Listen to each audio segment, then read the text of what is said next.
So last time we have studied work done in rotating a bar magnet. And what was the formula? Work done in rotating bar magnet is given by formula mb in bracket cos theta 1 minus cos theta 2. Next one important formula is time period of oscillation. Time period of oscillation of a suspended bar magnet. Suspended bar magnet. Okay.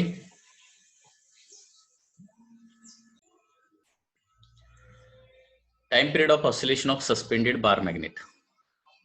म्हणजे लक्षात घ्या, suppose there is a magnetic field like this in this direction. Suppose there is a magnetic field from left to right. Suppose there is a magnetic field. आता या magnetic field मध्ये suppose एक बार magnet, okay, एक बार magnet काय केला, suppose या पद्धतीने suspend केला.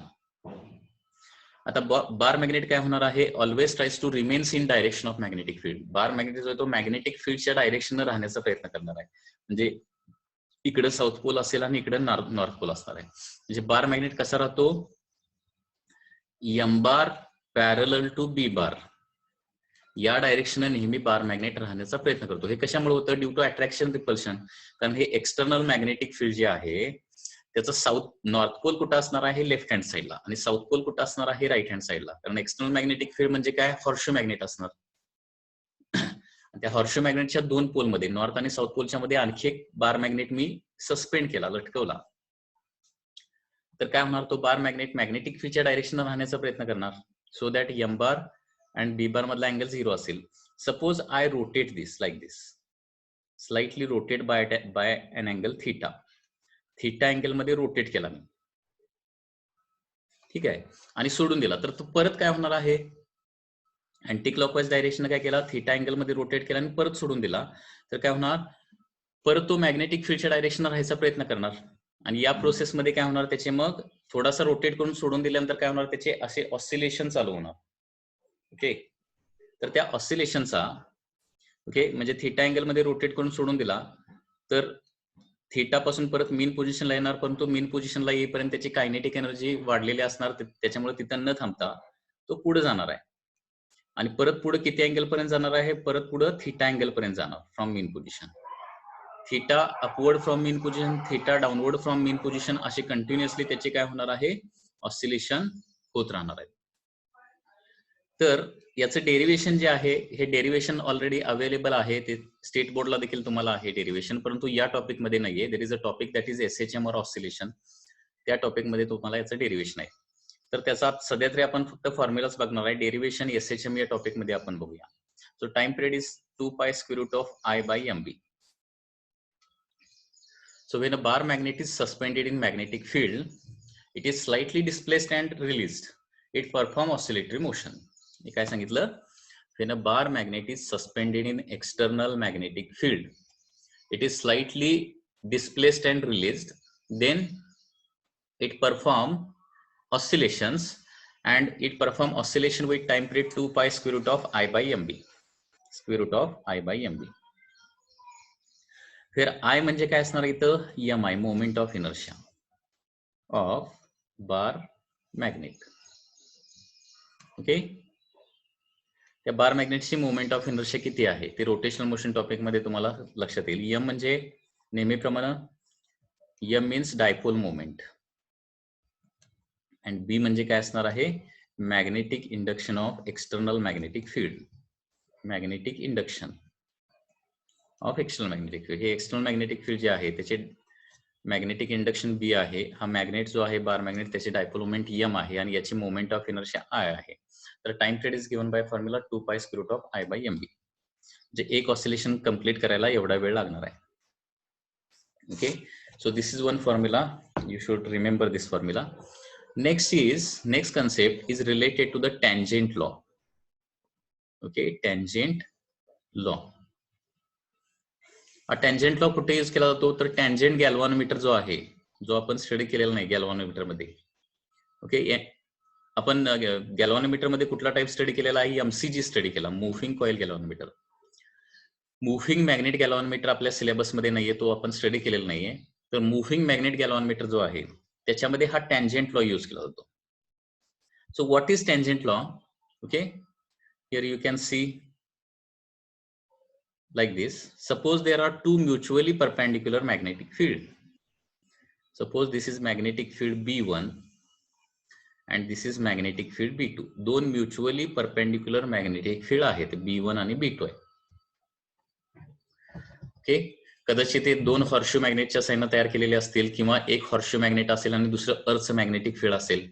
अर्थ मॅग्नेटिक फील्ड कुठल्या डायरेक्शन असतं? South north direction. South north direction अर्थ मॅग्नेटिक फील्ड असतं. ओके, आणि तिथं आणखी एक हॉर्शू मॅग्नेटच्या साह्याने आपण एक मॅग्नेटिक फील्ड तयार केलं. असे दोन म्युच्युअली परपेंडिक्युलर मॅग्नेटिक फील्ड आहेत आणि याच्यामध्ये काय केलेलं आहे? एक बार मॅग्नेट सस्पेंड केलाय. आता पूर्वी काय होतं? एका मॅग्नेटिक फील्ड मध्ये बार मॅग्नेट सस्पेंड केलेला होता. आता काय करायचं आहे? It is suspended in two mutually perpendicular magnetic field. आता बघा, फक्त B1 असता, फक्त B1 मॅग्नेटिक फील्ड असतं तर बार मॅग्नेट काय राहिला असता? या डायरेक्शन B1 च्या डायरेक्शन राहिला असता. Correct? When only B1 magnetic field is there, bar magnet will rest in direction of B1. If only B2 is there, bar magnet rest in direction of the B2. आता B1 B2 दोन्ही असतील तर काय होणार मग? बार magnet जो आहे तो काय होणार आहे? B1 च्या डायरेक्शन किंवा B2 च्या डायरेक्शन राहणार नाही. Okay, it will remain in a direction like this, in between them.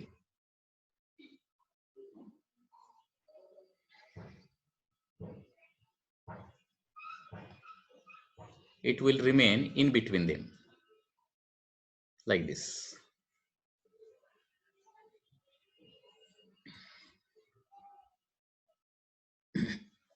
त्यांच्यामध्ये राहणार आहे. Make an angle, suppose make an angle theta with B1. आता आपल्याला हे माहित आहे की torque acting on a magnetic dipole when placed in magnetic field. आता B1 काय करणार? याला क्लॉकवाईज डायरेक्शन आपल्या डायरेक्शन आणायचा प्रयत्न करणार आहे. B1 आपल्या डायरेक्शन त्याला होल्ड करायचा प्रयत्न करणार आहे. B2 जो आहे तो काय करणार आहे? त्या डायपोलला काय करणार आहे? B2 च्या डायरेक्शन आणायचा प्रयत्न करणार. आता B1 न प्रोड्यूस केलेला टॉर्क किती असणार आहे? MB, टॉर्कचा फॉर्म्युला माहिती आहे ना?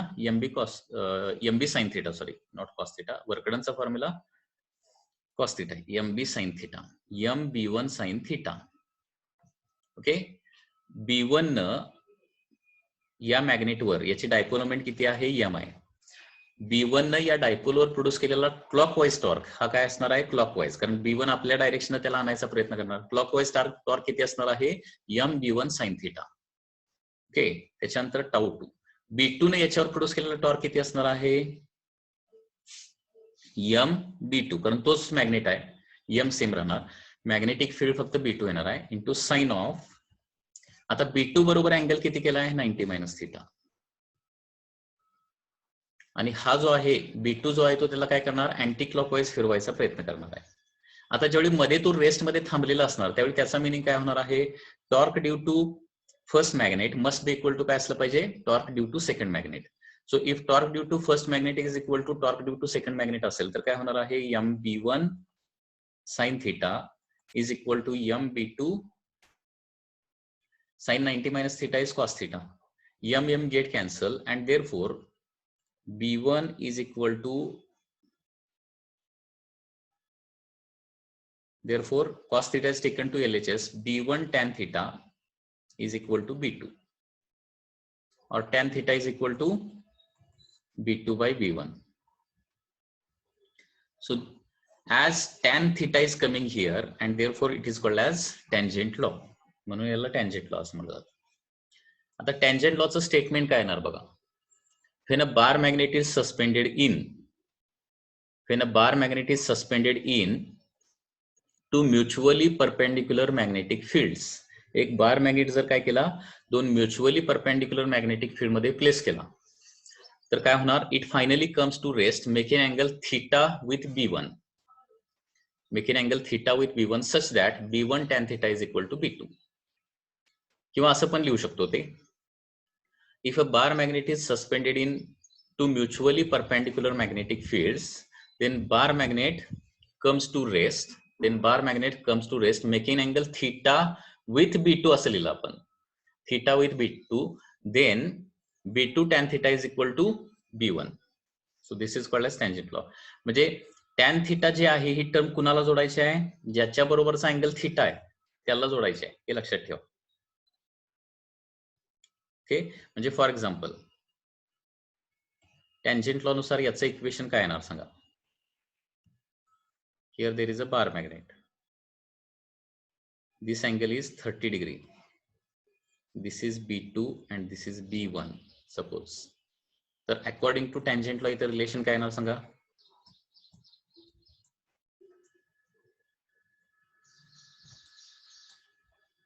दोन रिलेशन लिहू शकतो मी. B1 tan theta is equal to B2 असं लिहू शकतो किंवा B1 is equal to B2 tan theta लिहू शकतो. So which one is correct relation in this case? First correct or the second correct? अरे सांगा काहीतरी, कुठलं करेक्ट येणार याच्यामधलं रिलेशन, फर्स्ट की second?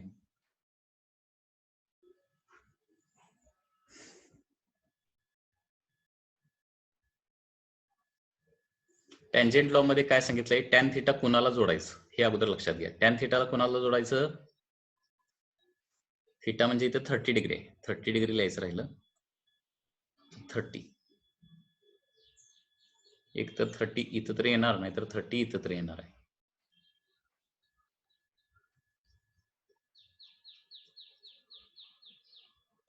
So which one is correct? B1 tan 30 is equal to B2 correct or B1 is equal to B2 tan 30 is correct? Parth says second option, Uday Sonar second, Sanket Patil first.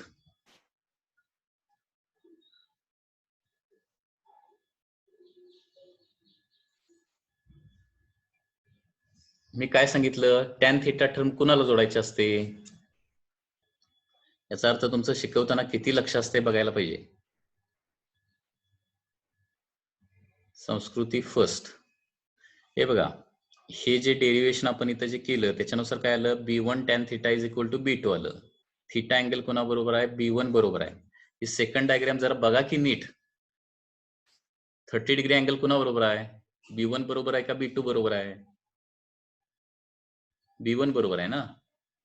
So correct option is, first option is correct, second is incorrect.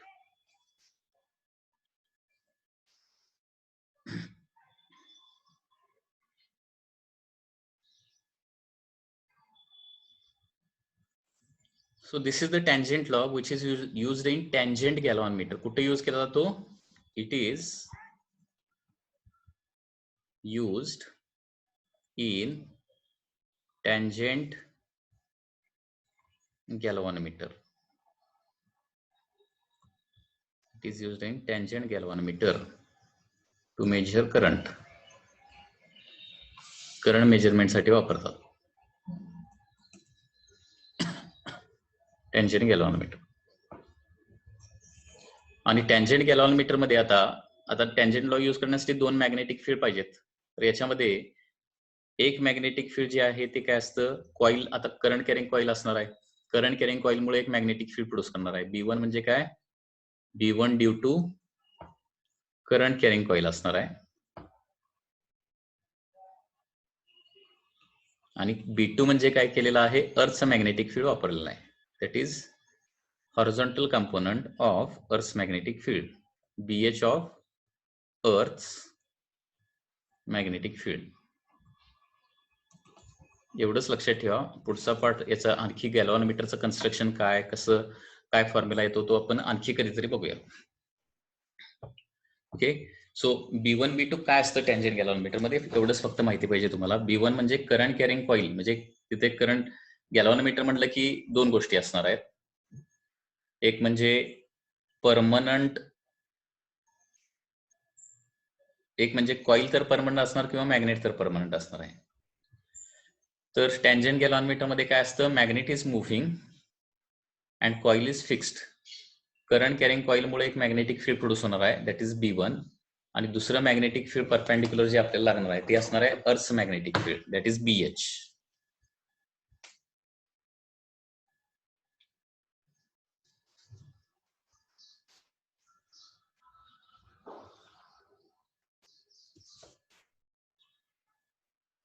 Next is Gauss law of magnetism.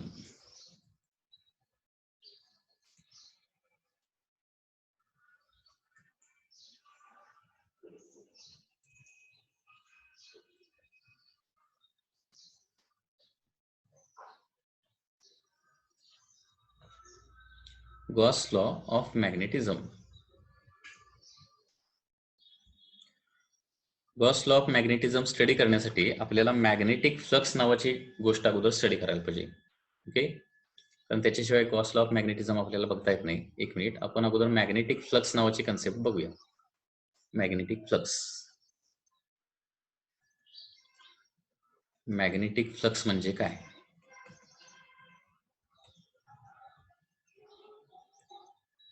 Magnetic flux,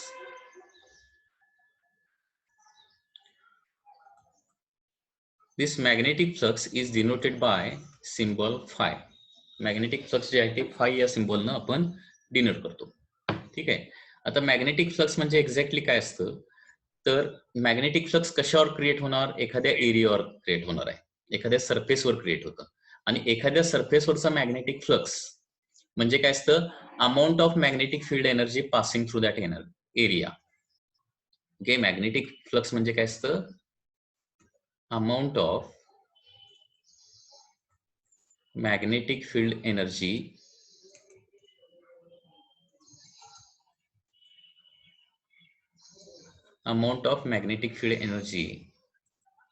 passing through a given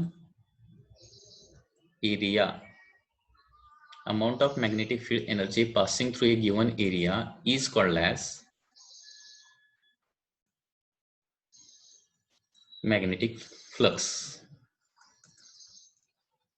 म्हणजे particular एरियामधून, particular surface मधून किती magnetic field energy pass होते याला magnetic flux असं म्हटलं जातं. किंवा दुसरी पण डेफिनेशन आहे. दुसरी डेफिनेशन काय बघा, number of magnetic field lines, number of magnetic field lines passing, number of magnetic field line passing through a given area is called as magnetic flux. हे बघा, मॅग्नेटिक फील्ड मध्ये मॅग्नेटिक फील्ड लाईन्स असतात, बरोबर आहे ना, जी फॅरेडेनं concept आणलेली आहे. Magnetic field कसं आहे ते रिप्रेझेंट करण्यासाठी आपण मॅग्नेटिक फील्ड लाईन्स दाखवतो. आणि तिथं आपण त्या मॅग्नेटिक फील्ड मध्ये एखादा सरफेस किंवा एरिया जर प्लेस केला तर त्या एरियामधून नॉर्मली म्हणजे परपेंडिक्युलर डायरेक्शन किती फील्ड लाईन्स पास होतात त्या एरियामधून, त्याला देखील काय म्हटलं जातं? मॅग्नेटिक फ्लक्स असं म्हटलं जातं. For example, suppose this is a bar magnet. Okay, on one side there will be north pole, on another side there is a south pole. Magnetic field lines आपण कशा काढणार बघा, these are like this, north to south, south to north. एक closed loop असतो completely.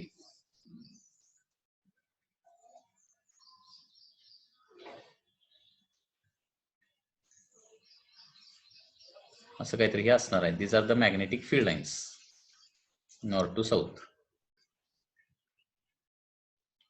Suppose one small area or surface is placed here. So diagram मध्ये तुम्हाला दिसते या सरफेस मधून किती लाईन्स पास होत आहेत. How many number of lines are passing through this area? Only 3. तीन लाईन्स पास व्हायला लागलेत ना. And therefore magnetic flux over this area is equal to 3. ही अशी मॅग्नेटिक फ्लक्सची कन्सेप्ट आहे. म्हणजे मॅग्नेटिक फील्ड मध्ये एखादा एरिया ठेवला तर number of magnetic field lines passing through given area normally word is also important. Number of magnetic field lines passing normally through given area is called as magnetic flux. आता याच्या व्यतिरिक्त magnetic फ्लक्सचा आणखी एक important formula आहे. तो formula काय आहे लक्षात घ्या. Magnetic flux